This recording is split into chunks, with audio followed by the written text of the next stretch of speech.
Nous sommes le 25 novembre 2023.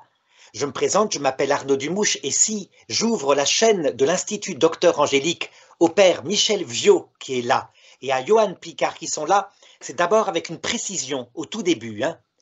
Vous devez savoir que dès les années 1995, donc il y a presque 30 ans, lorsqu'il y avait des phénomènes d'abus sexuels venant de prêtres, je me rappelle à cette époque-là, et comme un résistant de la première heure, un résistant de 1940, je disais aux familles, vous ne devez pas porter plainte auprès de l'évêque, mais auprès du procureur, puisque les évêques à cette époque-là avaient trop l'habitude de déplacer le problème et de ne pas sanctionner.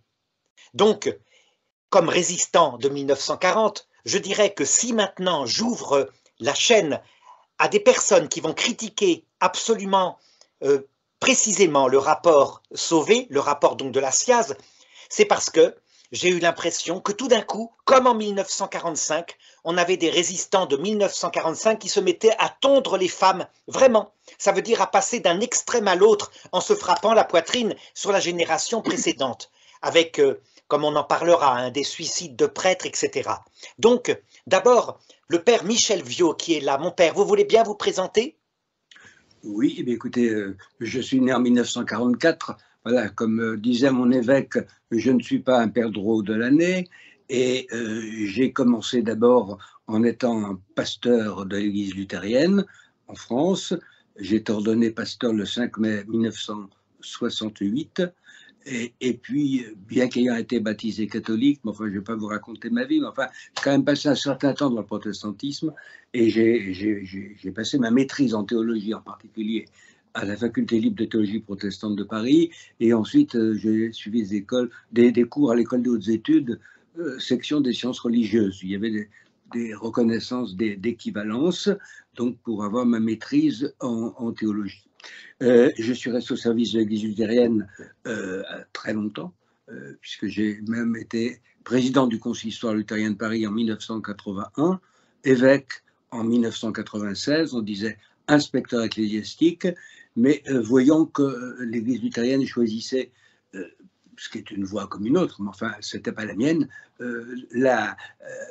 l'union avec l'église réformée de France pour 2012, je n'ai pas voulu participer à cela et en 2000, fin 2000, j'ai pensé à devenir catholique et ma demande a été exaucée en juin 2001, ce qui m'a fait être ordonné prêtre en 2003 et dans le diocèse de Blois et depuis, après avoir été passé par toutes les différentes fonctions de vicaire, de curé, de vicaire épiscopal, eh bien, je suis devenu l'aumônier national des anciens combattants de 2014 à 2018, et puis je suis resté sur Paris, qui est ma ville natale, au service du diocèse de Paris, pour la pastorale des funérailles, et aussi pour être dans la paroisse où je suis, à Notre-Dame de Lourdes. Voilà. Voilà. Et Johan Picard qui est là, alors qui est, je dirais, celui qui a motivé que vous écriviez ce livre, vous fassiez cette... Ah, tout à fait, parce que je veux dire que sans lui, je ne l'aurais pas fait. Vous ne l'auriez pas fait. Donc Johan, allez-y, présentez-vous. Voilà, donc Johan Picard, donc j'ai 40 ans. Je suis enseignant donc ici dans le nord de la France et j'ai écrit une petite trentaine d'ouvrages, dont un certain nombre de livres entretiens avec des personnalités éminentes de l'Église. Voilà. Et je suis laïc, je fais partie des fraternités séculières franciscaines. Voilà. C'est le rapport Sauvé, une manipulation que nous avons publié donc il y a un peu plus d'1 an. Et l'essentiel des points y sont.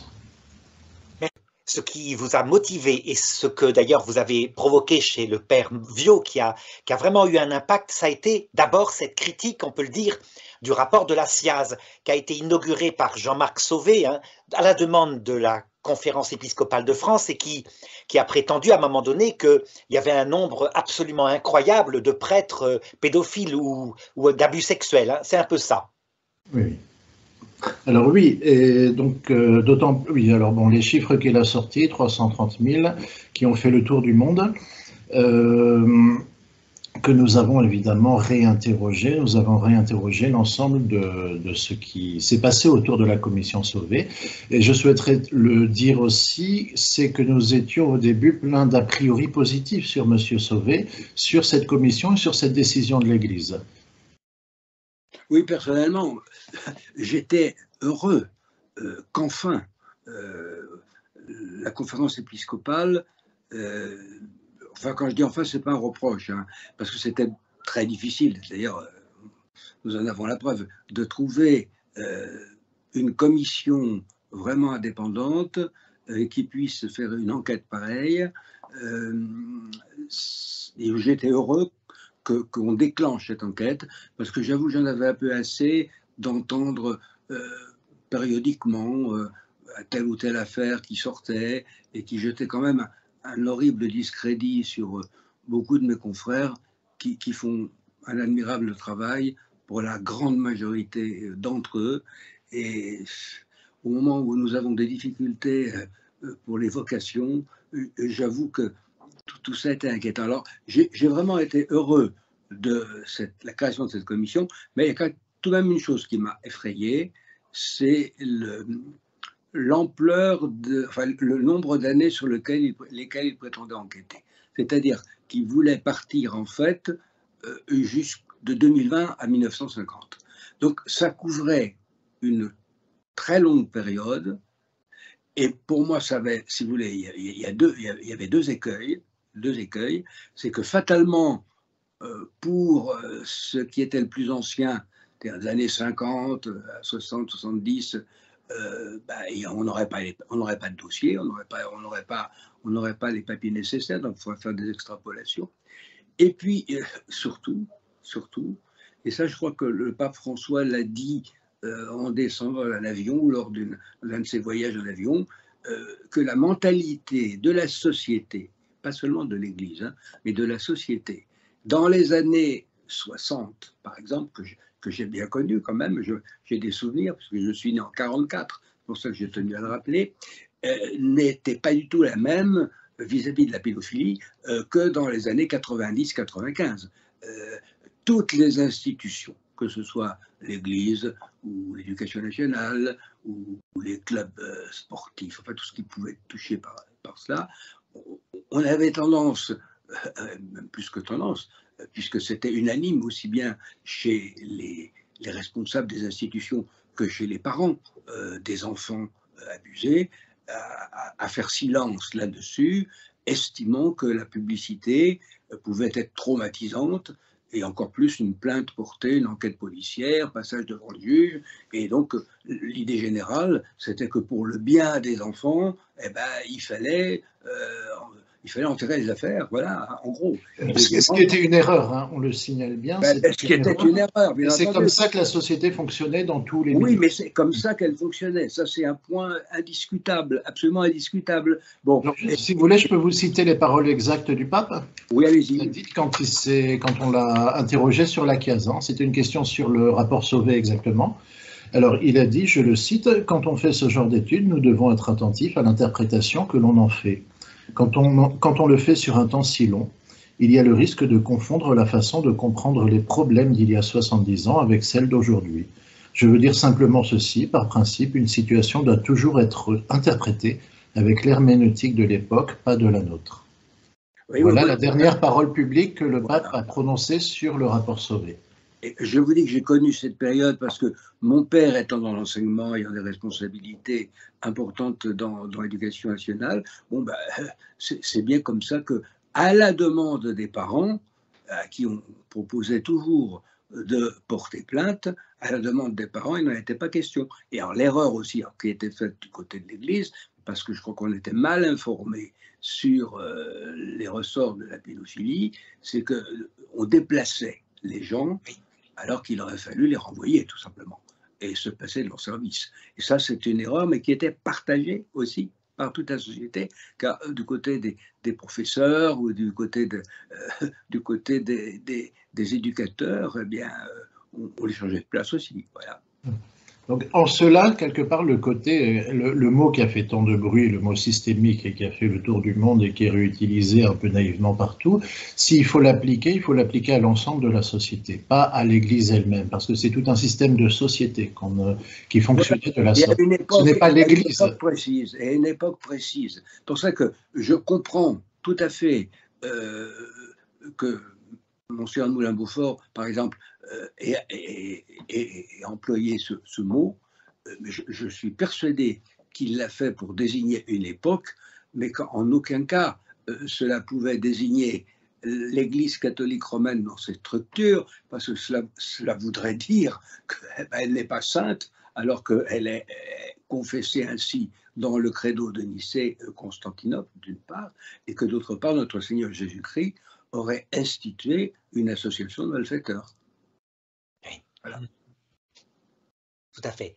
D'ailleurs, comme on peut dire, hein, vous avez constaté donc qu'il y avait une pratique à cette époque-là liée, donc on pourrait dire à la libération sexuelle, une espèce de refus de sanctionner dans ces années 60-70, et puis, comme un contre-coup, 50 ans plus tard, l'extrême inverse. Ça veut dire, on peut dire qu'on est passé d'un extrême à l'autre avec maintenant, au-delà de ce que demandait le pape François, non plus quand il y a une suspicion et une dénonciation, la dénonciation secrète à un procureur pour voir s'il se passe quelque chose, mais la dénonciation parfois publique, alors qu'il n'y a rien quelquefois. Et donc, qui conduit... Vous parlez de la liberté sexuelle des années 60, il y a eu mai 68, avec quand même cette affiche, avec ce slogan qui résume tout, il est interdit d'interdire. Bon. Et on se souvient des pétitions qui circulaient dans Libération. Oui, Libération en particulier, qui nous prend comme tête de Turc. Moi, ce n'est pas tête de Turc, je suis la tête de gondole de l'extrême droite du catholicisme. Enfin bon, selon Libération, attention, ce n'est pas. Selon Libération, oui, on a toujours la tête de quelque chose, hein, de toute façon. Bon. Libération dont vous parliez, c'est-à-dire qui demandait la libéralisation de la pédophilie. Par exemple, avec des signatures c'est bien, ce sont les mêmes qui militaient pour la pédophilie qui aujourd'hui vont faire la leçon aux curés qui, eux, luttaient contre. Vous voyez le renversement. Oui. Voilà, oui, ça. Prenez l'exemple, par exemple, de Gabriel Maznev qui était invité dans tous les machins d'église ou autres bien-pensants de l'époque, et puis vous voyez aujourd'hui tout ce qui lui tombe dessus. Moi, je ne vais pas entrer dans le détail, mais enfin, je me souviens tout de même de certains faits. Donc, quand on a vu les résultats de mai 68, on a quand même mis un petit moment à s'en rendre compte, notamment ceux qui étaient des jeunes parents en mai 68, quand ils ont pu voir ce qui pouvait arriver à leurs enfants, et ben oui, c'était la conséquence du « il est interdit d'interdire », eh bien, évidemment, on est passé d'une extrémité à l'autre. Voilà. Et alors, il y a le problème des dénonciations, mais enfin, là aussi, il faut être clair. Bon, nous avons appliqué la dénonciation au niveau du procureur. Ça peut se comprendre dans l'état dans lequel nous vivons, parce que vous voyez, tout est brouillé, et depuis le rapport Sauvé, justement. Et moi, je comprends très bien que, par exemple, quand je suis arrivé à Paris, c'est Monseigneur Petit qui était archevêque, et au début, il avait pris une mesure qui m'a semblé étrange, mais que j'ai compris par la suite, et il a eu raison. C'était que quand il y avait une plainte reçue à l'archevêché concernant une affaire de mineur, eh bien, il y a eu un accord avec le parquet, on l'envoyait directement au parquet. Bon, ça m'a paru dur, mais il avait raison, je le répète, parce que, voyez-vous, en 3 ans, nous en avons reçu 25, et sur les 25, le procureur n'a lancé des enquêtes que sur 3 cas. Et nous ne savons pas encore ce qu'il en est. Ça veut dire que les procureurs avaient donc la possibilité de faire des enquêtes, ils en avaient les moyens. Mais vous remarquez que Monseigneur Petit le disait à propos de l'affaire, vous vous rappelez peut-être du père Pierre-Yves Fumery qui s'était suicidé dans le diocèse d'Orléans. Il avait dit la dénonciation doit être secrète. Secrète. Ça veut dire que la police qui sait faire fera une enquête secrète. Il ne doit y avoir aucune publication. Parce que là, dans le diocèse d'Orléans, justement, ce prêtre, moi je n'aimerais pas être à la place je m'excuse de parler ainsi, enfin l'évêque qui l'a reçu, quand le prêtre est rentré, il s'est pendu. Oui. Hein? Voilà la réalité. Parce que l'évêque est allé faire, alors que le major de police disait mais il n'y a rien, il n'y a rien. La jeune fille qui soi-disant avait subi un abus et n'est même pas au courant, etc. Eh bien, il est allé quand même publier au niveau diocésain qu'il allait lancer une commission pour les victimes du père Intel, du père Pierre-Yves Fumery. Il y a un point fondamental dans il faut laisser la police, en tout cas, de faire son travail. Voilà, parce qu'elle sait le faire. Et comme le dit le pape François, à charge et à décharge et secrètement. Mais il faut quand même aussi rappeler, j'ai eu l'occasion de le voir 2 fois dans ma carrière de pasteur et de prêtre.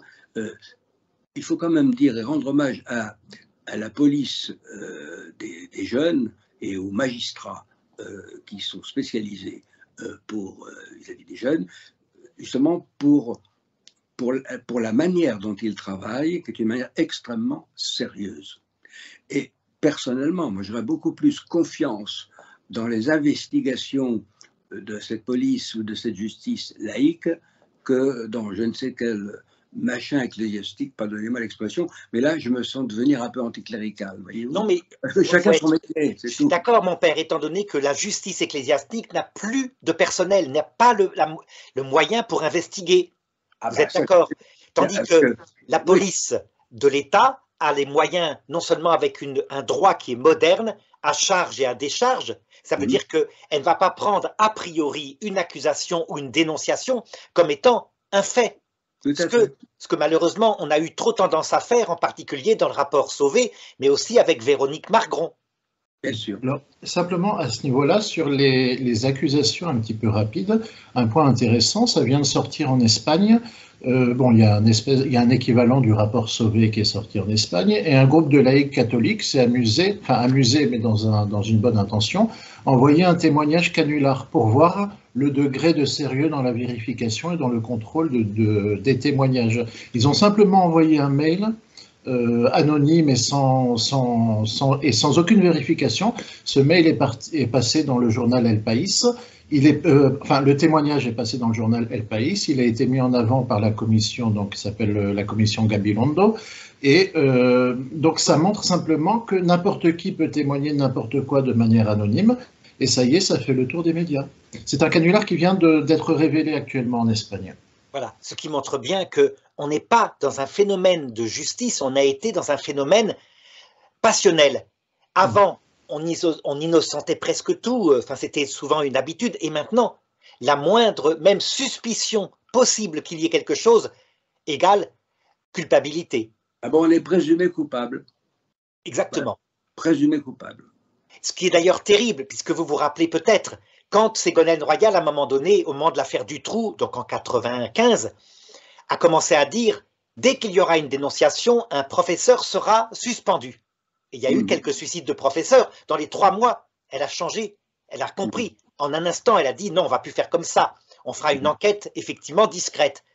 Et on dirait que l'Église n'a pas pris avec la même rapidité la décision de suivre les avis du pape François sur la méthode à suivre. Ah ben l'Église, enfin l'Église, c'est en particulier les Français qui aiment bien critiquer tout ce qui ne vient pas d'eux, sont volontiers critiques à l'égard du pape. J'en sais quelque chose puisque je viens d'écrire un livre sur les papes et la France, mais c'est pas nouveau, si vous voulez. Et on n'a pas écouté non plus le cardinal Ratzinger dès 1995 quand il mettait l'Église en garde. Quand il est devenu pape, on ne l'a pas écouté plus. Voilà, bon, et François, on ne l'a pas écouté plus non plus. Bon, bah, écoutez, le pape avait donné, enfin, les papes avaient donné des directions, il fallait les suivre.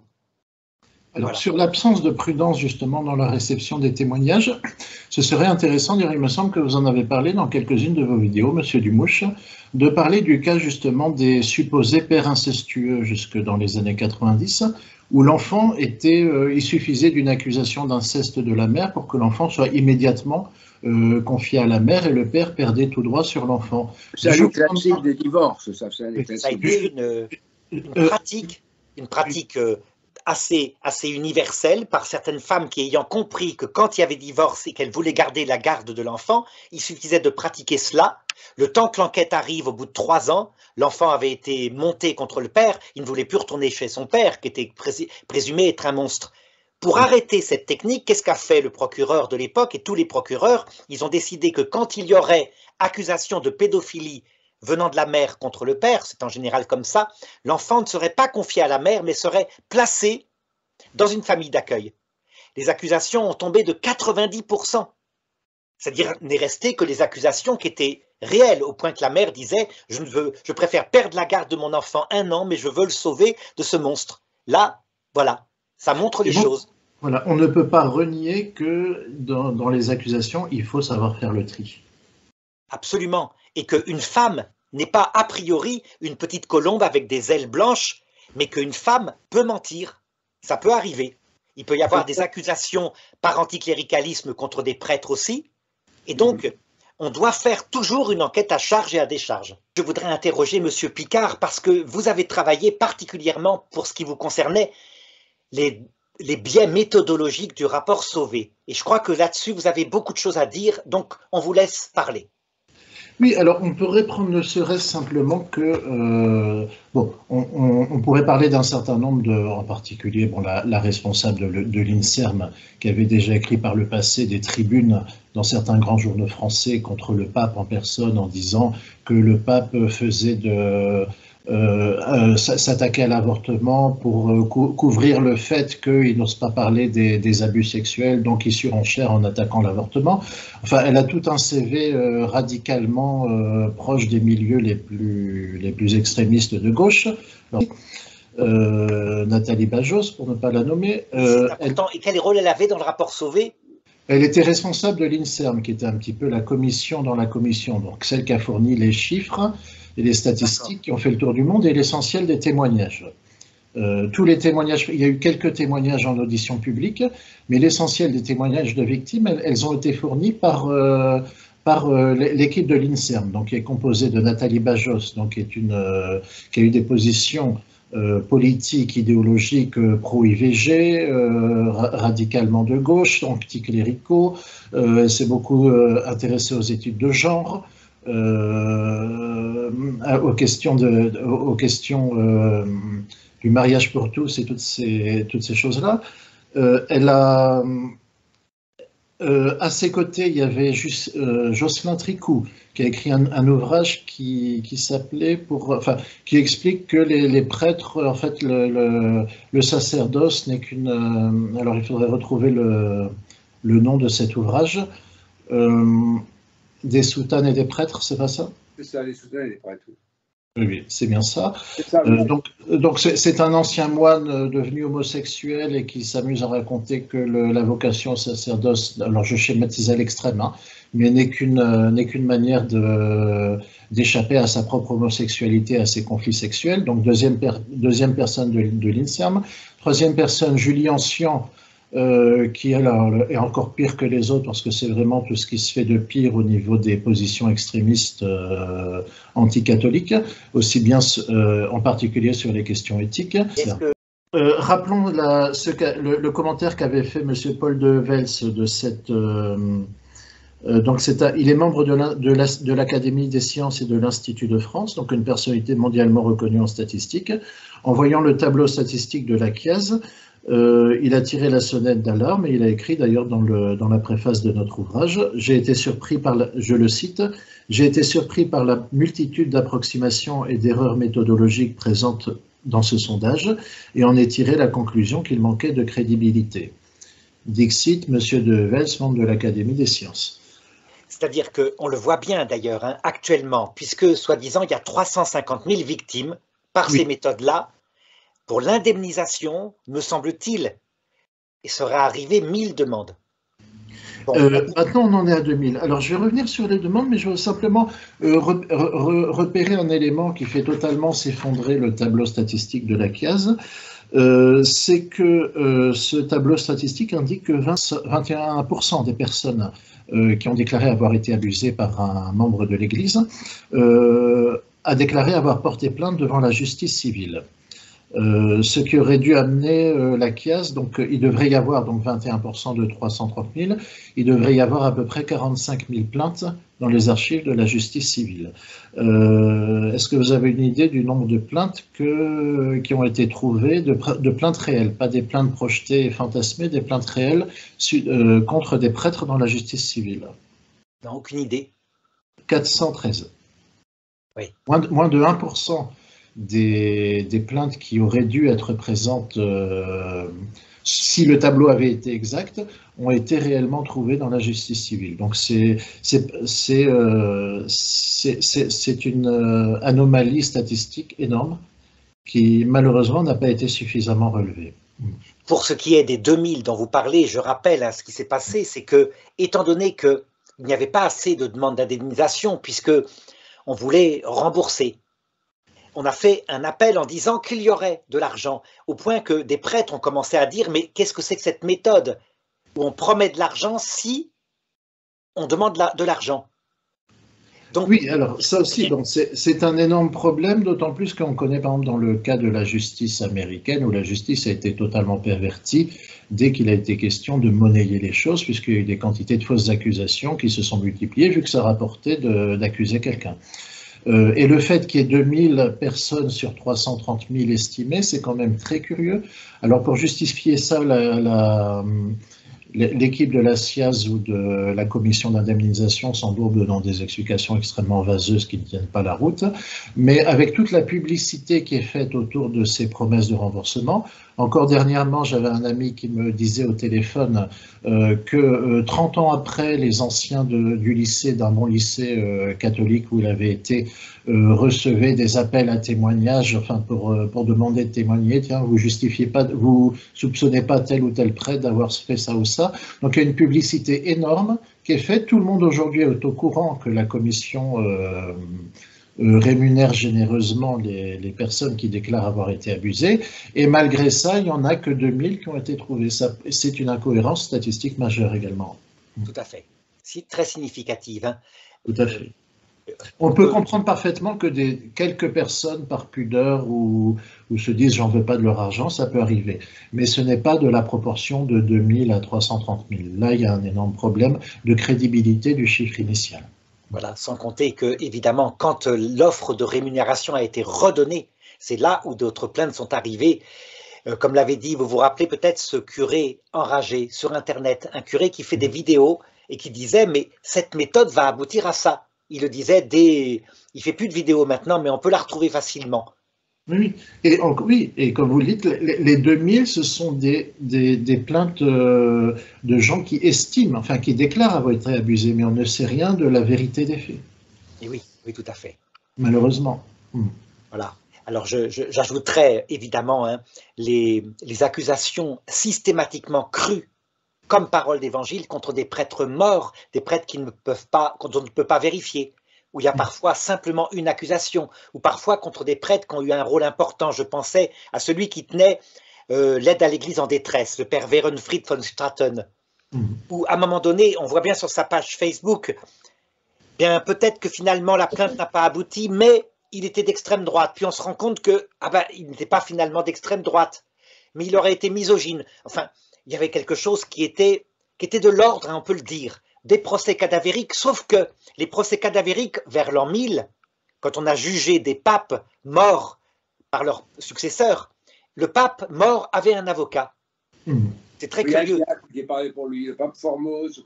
Voilà, le pape Formose avait un avocat, ce qui veut dire qu'on serait tombé dans quelque chose d'absolument stupéfiant qui est moins légaliste ou moins juste que ce qui se passait à cette époque-là, qui pourtant est critiqué. Ce qui veut dire d'ailleurs, on peut le prévoir, que la génération suivante d'évêques se frappera à la poitrine sur les actes de la génération actuelle, malheureusement.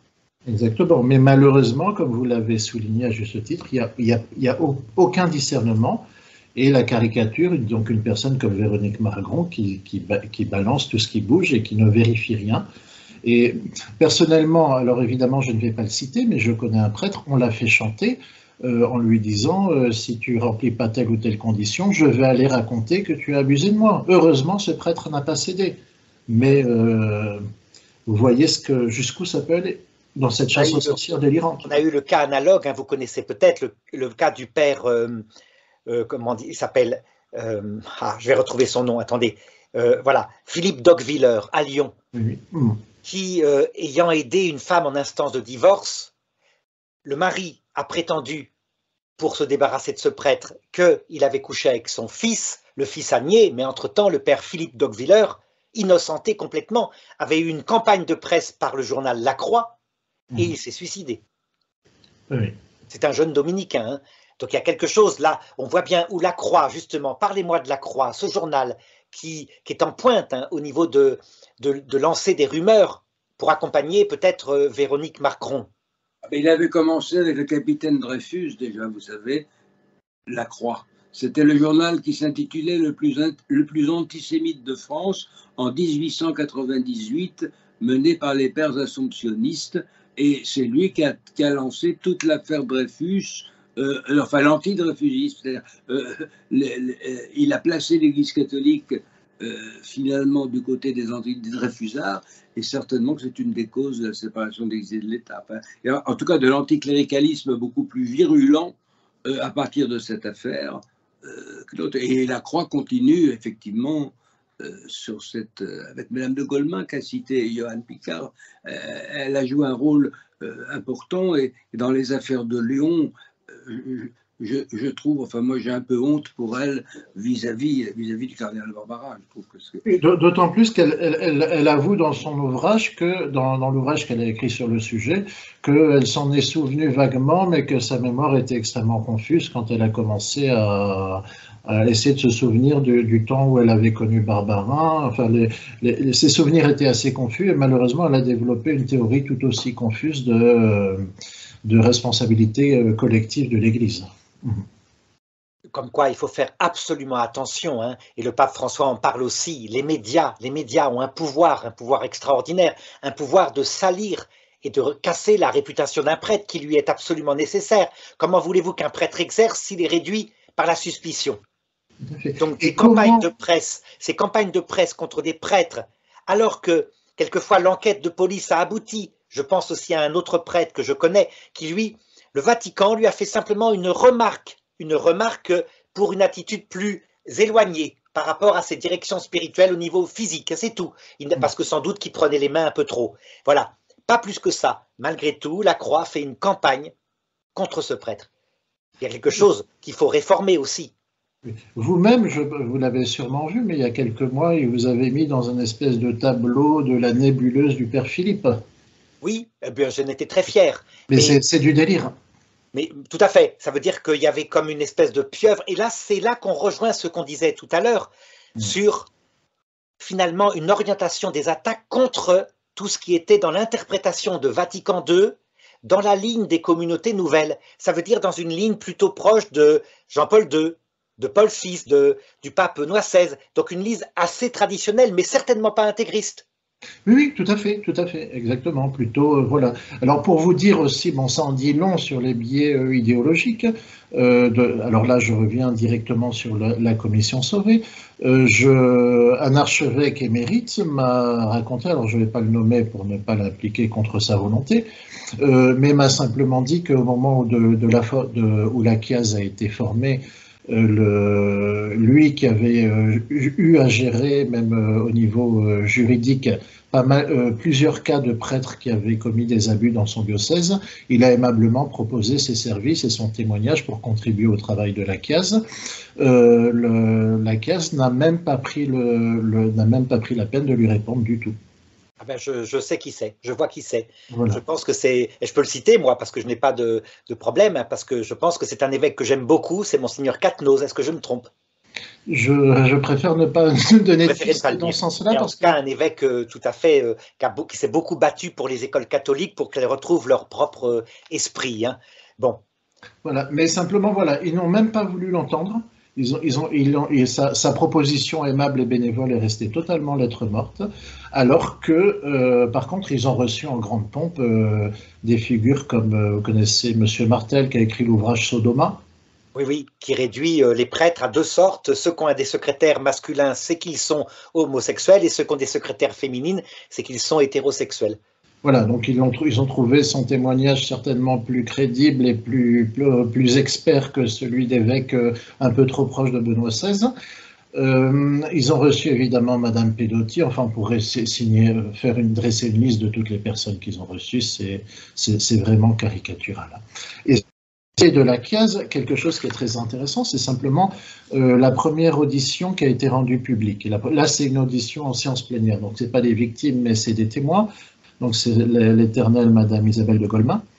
Quand on lit la manière dont ont été posées les questions et les questions qui ont été posées, on voit tous les préjugés que, éventuellement, je peux vous les citer, vous pourrez me dire à quoi ça vous fait penser. Allez-y, allez-y. Donc les questions qui ont été posées à Madame de Golemin, donc par la commission elle-même.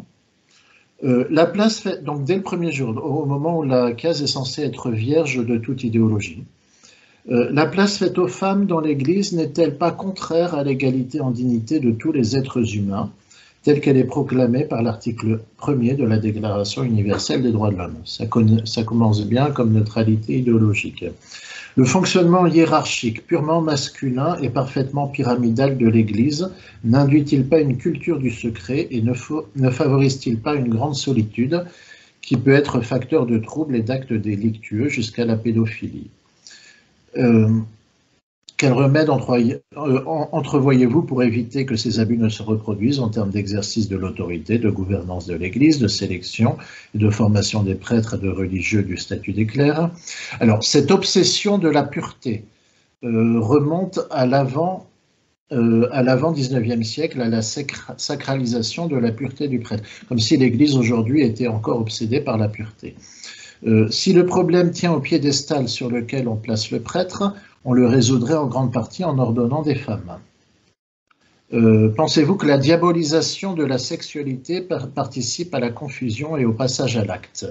Passé le stade de la perte de la pureté, tout semble mis au même niveau, dès qu'il n'y a plus de barrière. Il ne semble pas y avoir de hiérarchie entre un acte violent et non violent. Vous avez insisté sur le registre lexical utilisé, renvoyant à la famille, avec les termes de père, de frère et de sœur. Cela évoque l'inceste. J'ai été frappé d'entendre dans le reportage d'Arte sur les religieuses abusées exactement les mêmes phrases que l'on entend lorsqu'il est question d'inceste, un sujet que je connais bien. C'est pas Madame Golemin qui parle, tout ça, ce sont des interventions des membres de la commission. Quel est votre... Alors, dans le livre de Frédéric Martel, donc grande référence de la case, hein, l'Église est constantinienne, elle fait bon. Quitte à soutenir l'insoutenable, par exemple, la lutte contre le mariage gay est aussi politique, l'objectif prime sur la morale. Est-ce la même chose aujourd'hui selon vous? Une question très forte aussi. Alors attendez, je demande juste un instant. Voilà, pourquoi dès lors les problèmes d'abus seraient un problème maintenant? La chute des dons en provenance des États-Unis suffirait-elle à l'expliquer? J'admets que cela pourrait être un facteur déclenchant suffisant. Donc, selon lui, le problème de la... Enfin, il y a une affaire d'argent, vu que l'Église ne touche plus d'argent des États-Unis, elle peut se mettre à se lancer dans la lutte contre la pédophilie. Que pensez-vous du fait que les enfants de cœur soient toujours des garçons habillés comme le prêtre? Pourrait-on préconiser une mixité? Enfin, vous voyez, c'est plein de... En fait, vraiment, hein, quand on voit ça, on a toutes les lunes de la génération de mai 68. C'est clairement ça.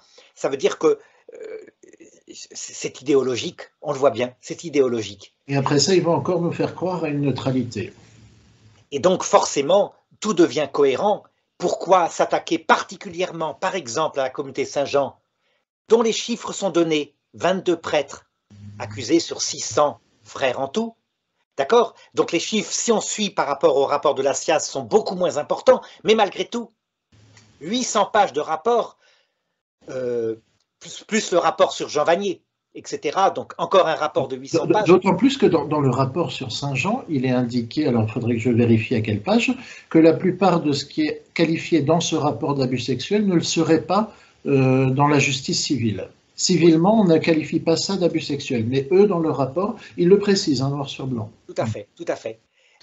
Donc si c'est ça, je crois qu'il faudra vraiment véritablement analyser les biais idéologiques et l'intention idéologique qui semble être une attaque centralisée qui vient de se casser, comme le disait le père tout à l'heure, sur la décision du pape François qui a dit, ben non, non, non, l'Église n'a pas le pouvoir d'ordonner des femmes prêtres, l'Église n'a pas le pouvoir de changer sa doctrine sexuelle, en particulier sur l'homosexualité. Tout à fait. Votre analyse, effectivement, c'est qu'il y avait un sous-jacent idéologique. On s'est servi de cette affaire-là pour réformer l'Église. Vous parlez en particulier, et ça vous en parlez nettement, de la sœur Véronique Margron et aussi de Christine Pedotti, donc toute la génération, on peut dire, des boomers, hein, la génération de mai 68. Là, il faut que vous en parliez un petit peu. Je vais vous faire, si vous voulez, en introduction, une petite citation de Christine Pedotti.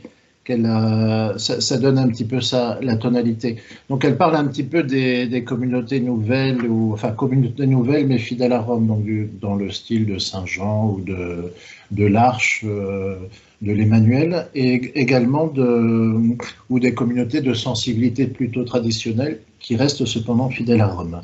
Donc dans Témoignages chrétiens le 9 février 2023, donc Christine Pedotti écrit, donc elle est largement intervenue dans la commission Sauve et Précision. Alors, s'il est vrai que l'on reconnaît l'arbre à ses fruits, nous avons sous les yeux des fruits monstrueux, et osons le mot diabolique. Le jardinier sait qu'il n'y a qu'une méthode, arracher jusqu'à la dernière racine de l'arbre.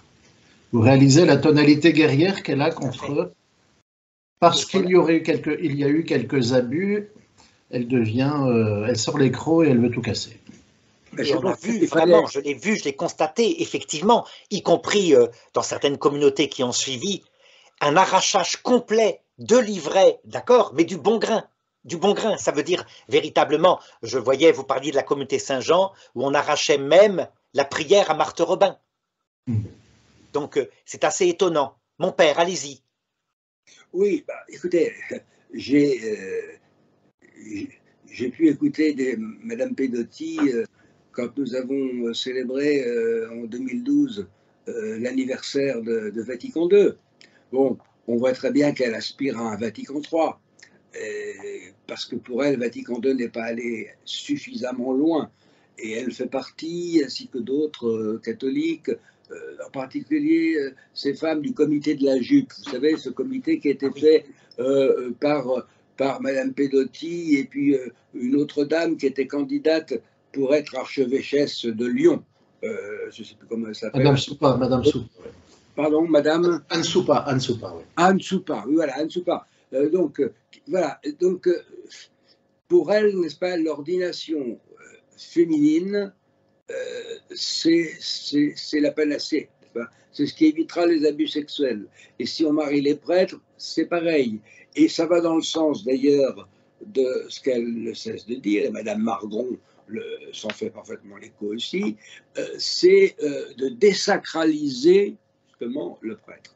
Pour ce qui est, pour parler dans les faits, hein, de Véronique Margron, on a eu des témoignages comme quoi tel prêtre, par exemple, suspecté, pas plus que cela, elle disait, mais je peux le dégommer. Les mots sont exacts, hein, oui, comme ça. Il y a beaucoup d'influence. De lire ces tweets, hein, ces tweets sont terribles.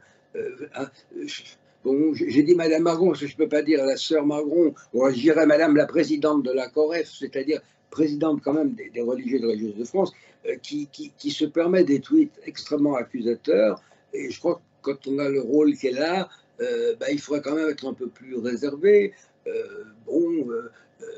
Il y a tout de même aussi des choses qu'elle se permet. Enfin, c'est une forme de désacralisation, me direz-vous, mais enfin, écrire la préface d'un livre du docteur Van Oost, qui est belge, et qui dit « Je suis médecin catholique, je pratique l'euthanasie », préface de Véronique Margron. Elle n'était pas encore présidente de la COREF, c'était en 2014, mais enfin, elle était quand même l'aumônière des sœurs dominicaines. C'est quand même un peu fort de café, vous comprenez, surtout que quand on lit le texte, c'est une curieuse théologie, dirons-nous. Voilà, c'est tout Disons que théologie post-68 arde et qui défie toutes les lois de la logique, par exemple. À ce niveau-là, Véronique Margron, malheureusement, manque totalement de discernement. Elle passe son temps à diffuser la moindre rumeur, à véhiculer tout ce qu'elle entend, tout ce qui peut faire tomber des têtes de prêtres, malheureusement. Elle mitraille tout ce qui bouge, et toujours quand ça ne touche pas sa sensibilité. Elle ne va jamais toucher à des 68 arts ou autres. Par contre, tout ce qui est un petit peu conservateur, elle balance des rumeurs, elle fait circuler. Ça devient malheureusement totalement délirant. Ce qui veut dire que c'est une lutte fondamentalement idéologique, en fait. C'est une génération qui, je dirais, détruit finalement la génération de ce qu'on appelait le renouveau après le Concile Vatican II, qui avait attiré beaucoup de vocations. Et comme si ces personnes-là, qui en général ont connu cette époque de mai 68, eh bien, prenaient leur revanche. C'est un peu ça que vous diriez? Tout à fait. Et ils sont emprisonnés dans une espèce de glaciation idéologique qui fait qu'au nom de leur bien, ils se permettent toutes les horreurs. Ah oui. Donc mon père, si vous voulez continuer, commenter. Oui, effectivement, et on comprend bien d'ailleurs. Vous savez, l'arrivée de Paul VI pendant le Concile, évidemment, a heureusement freiné bien les choses, parce qu'on était parti pour des choses terribles. Alors j'ai vu que M. Sauvé, qui pensait être reçu par le pape François, qui n'a pas été reçu par le pape François, était il avait abusé dans sa méthodologie, manifestement. Il dit même sur France Inter que c'est la faute de ses adversaires. Voyez-vous, premier point. Deuxième point, et ça m'a franchement étonné de la part d'un ancien président du Conseil d'État, parce que j'ai beaucoup de respect pour cette institution qu'est le Conseil d'État. Il a rajouté, et le plus fort, c'est que mes adversaires sont tous des anti-François.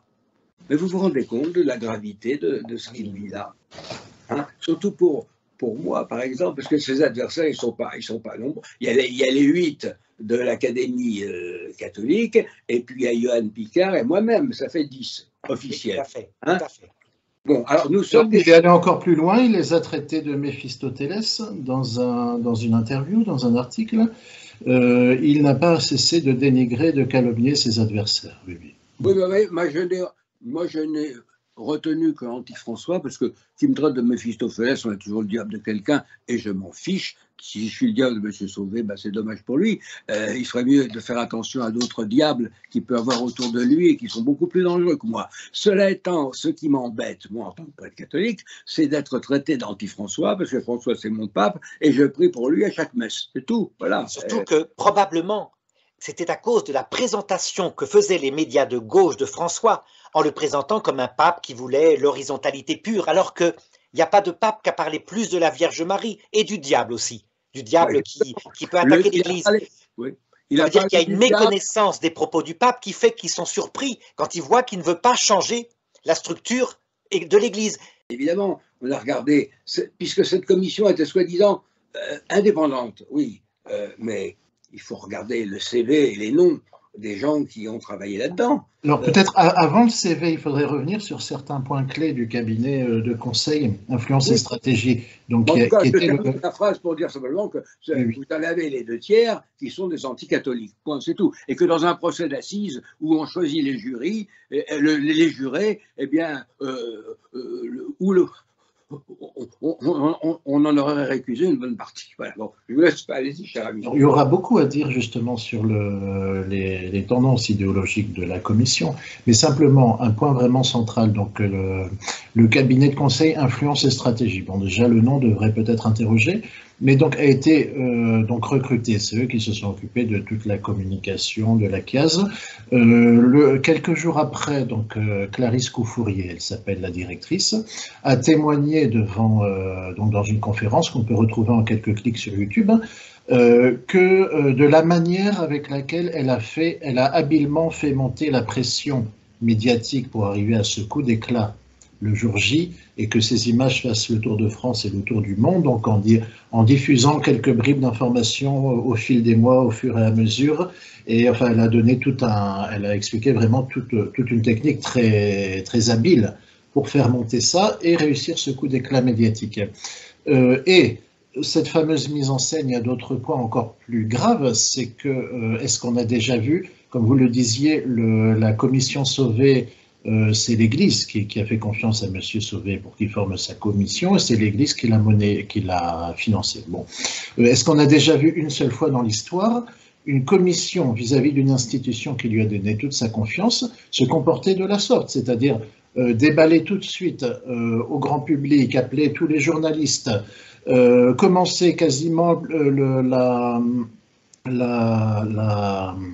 la cérémonie par maintenant les doigts haineux pointés vers les évêques, vous allez payer pour tous ces crimes, il est temps de faire Vatican III, et puis Jean-Marc Sauvé qui dira après qu'il a tout fait pour ne pas diffuser au grand public, pas assommer le grand public avec ses chiffres, il les donne quasiment dès qu'il arrive devant le pupitre, enfin... Il y a des chiffres qui sont des extrapolations statistiques, ça veut dire... Par exemple, c'est comme en Espagne, on dit qu'ils ont reçu quelque chose comme 30 victimes et qu'ils ont établi le chiffre de 400 000 victimes. Oui, alors justement, sur ce point-là, c'est très intéressant puisqu'il y a quelques jours, le responsable des statistiques donc du rapport Gabilondo, donc le rapport Sauvé espagnol, a déclaré a dénoncé une grave instrumentalisation de son travail statistique en disant que ces projections qu'ont fait les 400 000 que la presse diffuse, c'est du délire statistique. Ce sont les mots mêmes qu'il a utilisés. Les 400 000, c'est du délire statistique, c'est ce qu'il dit. Ça n'a rien à voir avec son travail à lui. Et oui, tout à fait. Donc l'équipe de la Caisse n'a pas eu l'honnêteté de reconnaître que ces projections étaient un délire statistique. Par contre, le responsable du rapport de la Caisse espagnole, lui, a dit tout de suite, attention, ce que vous faites, c'est du délire statistique. Oui. Donc si on peut conclure, je dirais, il faudra regarder de toute façon à un moment donné, avec éventuellement des universitaires qui repasseront ces rapports, qui sortent les uns après les autres, avec une méthodologie véritable, une méthodologie à charge et à décharge, il faudra regarder si tout cela n'est pas motivé, un peu comme le synode allemand, par l'idéologie des boomers, quoi, tout simplement. C'est-à-dire une volonté qui est là, qui est obstinée de transformer l'Église catholique en une Église démocratique avec des votes où le sacerdoce disparaisse, quelque chose comme ça. Il y a vraiment une analyse de ce genre. Johan Picard, sur la réaction du Vatican, et peut-être après mon père, vous pourrez en parler, comment le Vatican réagit-il à toutes ces histoires qu'on voit d'ailleurs aussi en Espagne, en Amérique, avec le rapport John Jay, etc., et en France? Oui, alors je voudrais simplement citer quelques paroles qui ont été dites directement par des grandes autorités romaines. Bon, on a cité tout à l'heure le pape François qui a vraiment remis en cause publiquement dans l'avion et qui a toujours refusé, malgré maintes tentatives de la part de M. Sauvé et de son entourage, le pape François a toujours refusé de les recevoir. Citons ici le cardinal Zuppi, qui est donc le président de la conférence épiscopale italienne, qui a dit « Nous ne voulons pas nous disputer, nous ne voulons pas nous écarter du sujet. Il s'agit d'une chose sérieuse, réelle, qui ne laisse pas de place à la controverse, comme cela s'est produit par exemple en France avec les travaux de la commission de la Chiaz, qui ont donné lieu à des discussions approfondies. » Ensuite, c'est Monseigneur Lorenzo Ghisoni qui a dit aussi « Nous ne ferons pas de projection de données ou d'échantillonnage comme l'ont fait d'autres réalités ecclésiales avec des chiffres qui n'attirent que ceux qui veulent semer la zizanie. Nous ne constituerons pas une commission nationale unique composée de personnes qui ne connaissent rien à la vie de l'Église, qui ne sont qualifiées d'objectives que parce qu'elles ne sont ni évêques ni prêtres. » Il a ajouté que cette commission a produit des dégâts ailleurs et ce n'est pas à imiter. Ce qui les intéresse donc eux en Italie, ce n'est pas de clouer les prêtres au pilori, mais de prévenir les abus. Et voilà, le cardinal Muller, donc ancien préfet de la Congrégation pour la doctrine de la foi, aussi bien sous Benoît XVI que sous le pape François. Alors maintenant, il a été remplacé, mais il a été le préfet de la Congrégation pour la doctrine de la foi du pape François et de Benoît XVI, qui a dit qu'il fallait éviter les erreurs grossières qui se sont produites en France avec cette commission indépendante, la Chiaz, qui a malgré tout été approuvée par l'épiscopat. L'initiative a été sévèrement attaquée sur les critères de recherche et de statistiques utilisés. Peut-être fallait-il les affiner avant de les appliquer. Le résultat final est un nombre exceptionnel, exagéré, manifestement gonflé de victimes. Cela saute aux yeux. C'est le préfet pour la doctrine de la foi qui le dit. Une analyse exhaustive a besoin de règles, de personnes compétentes et aussi d'une démarche non idéologique.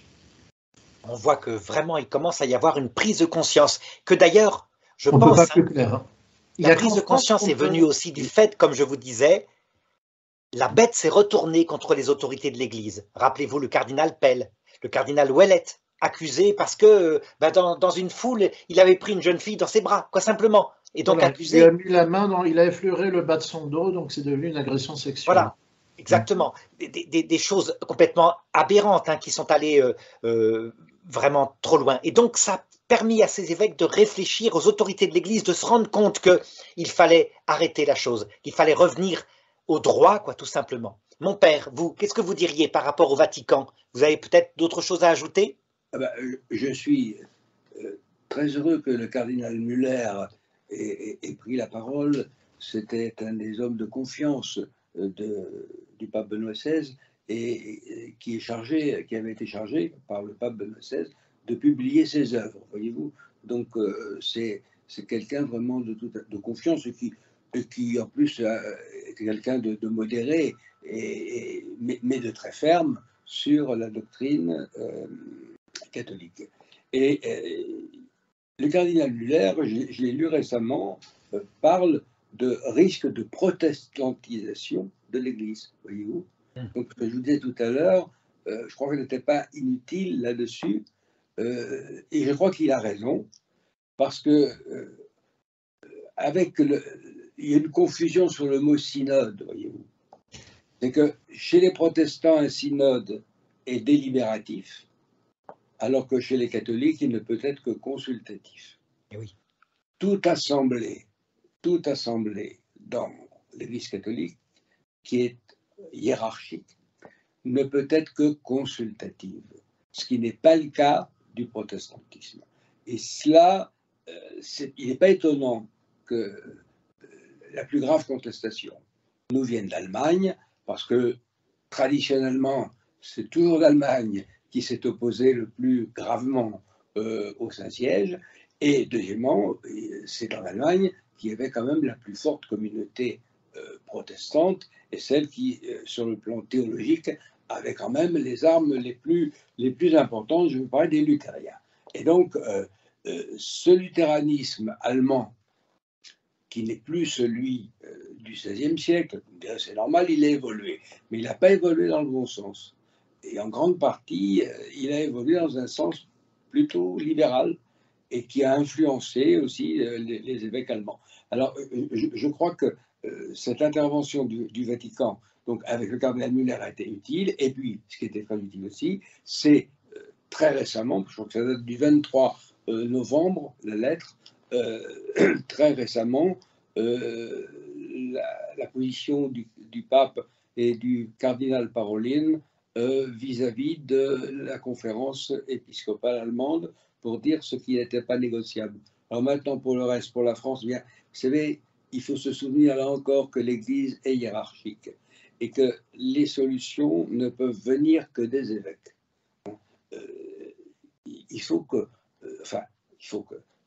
c'est pas, moi j'ai pas d'ordre à leur donner, mais les choses ne pourront pas bouger dans l'Église catholique si les évêques ne font pas quelque chose. Voilà. Il ne peut pas y avoir de groupes de prêtres, de groupes de pression, que ce soit des religieux, des laïcs ou non. Ça doit venir d'en haut. Et donc, il appartient aux évêques maintenant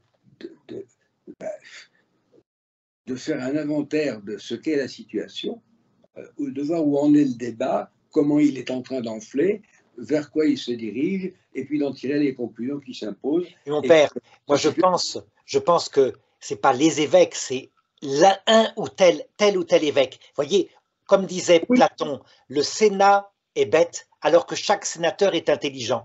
De plus en plus, quand je vois la conférence épiscopale et les conférences épiscopales, quand c'est en groupe, elles donnent souvent une eau tiède, comme ça s'est passé là, alors que des évêques, quand vous leur parliez individuellement, savaient bien qu'il y avait quelque chose qui n'allait pas. Alors, vous avez d'autant plus raison, Charlie, et c'est tout ce que je dirais, c'est que sur le plan canonique, c'est bien évident, la conférence épiscopale n'a pas d'autorité doctrinale, l'évêque tout seul, oui. Et un évêque a parfaitement, un évêque dans son diocèse a une autorité doctrinale qui s'impose. Voilà. Donc, chaque évêque peut effectivement dire quelque chose. Voilà. Maintenant, Johan, si vous voulez conclure, allez-y, hein, puisque c'est vous qui avez motivé toute cette vidéo, ainsi que le travail du père Michel Viau. Il est dommage qu'il y ait une certaine omerta en France, aussi bien un tabou social ou une omerta médiatique sur les critiques contre le rapport Sauvé, alors qu'à l'étranger, innombrables sont les personnalités qui repèrent qu'il y a des gros problèmes et qui prennent cette commission comme un contre-exemple. Alors évidemment, la pédophilie sera toujours un drame et les abuseurs sont des criminels, ça n'y a pas de problème là-dessus, mais ce n'est pas parce qu'on traite d'un sujet tragique qu'on a le droit de faire n'importe quoi au nom de la lutte contre ce phénomène tragique. Et il serait temps que ce déni franco-français quant aux critiques possibles contre le rapport Sauvé et contre certaines statistiques et certains biais idéologiques puisse enfin être percé. Merci beaucoup. Hein. Espérons, et on en refera, j'espère qu'on refera une autre vidéo en disant, ben voilà, peut-être qu'elle aura aidé à qu'à un moment donné, les choses se reprennent. Les choses se reprennent toujours, mais ça met du temps parfois.